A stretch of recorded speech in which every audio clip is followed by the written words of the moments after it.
Walking with Jesus is a daily decision. It's a moment-by-moment decision. And you can feel far from God one moment, but you're never farther from God than your next prayer to him. That's good.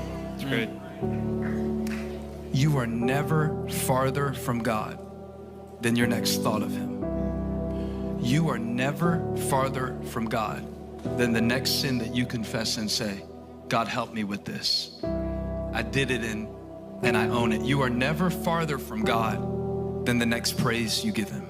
So what would happen to me sometimes when I was like going through my high school years, I would get in an environment where I would feel like, yeah, I want to do what that preacher said. Yeah, he was talking today about some good things. And then we talked in my e-group and we talked about how we want to break free of this and break free of that. And I would think, yeah, I want to do that.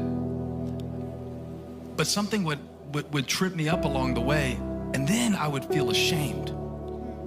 And I would feel like, well, maybe what happened to me in church wasn't real, because I would feel so tempted. But I've realized something that I want you to get real young in your life, and if you can get this, you'll be ahead. The temptation is a sign that you're a threat to the devil. Wow. Because, now listen to me, the devil is not like God. God is unlimited. He has infinite blessings. God is unlimited. He's omnipresent. He can be everywhere all at once. God is unlimited. He can bestow any gift he wants on anyone at any time. The devil is not unlimited. He can't be everywhere at once.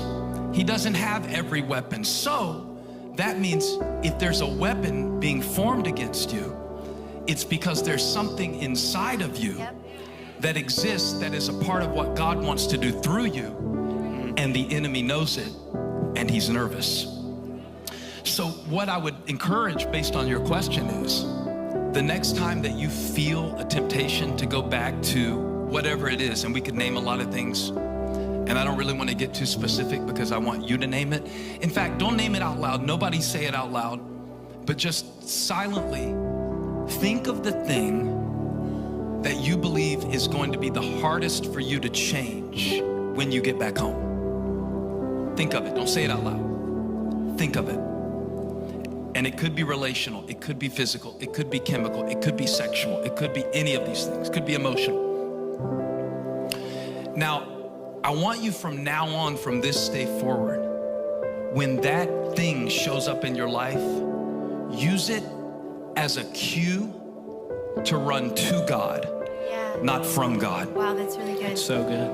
And when it hits, whether it's anxiety, when it hits, whether it's depression, when it hits, whether it's your temptation to just go off and be angry, when it hits, when it's what they want you to do with them on Friday night, when it hits, whether it's something that you've accustomed yourself to doing, whatever it is, take it as a sign that God has planted something in your life that is important, and the enemy is trying to disrupt it. And you can come to God and you can say, God, you see what I'm feeling. You see what I'm facing. You see what I'm going through. You know how hard this is for me.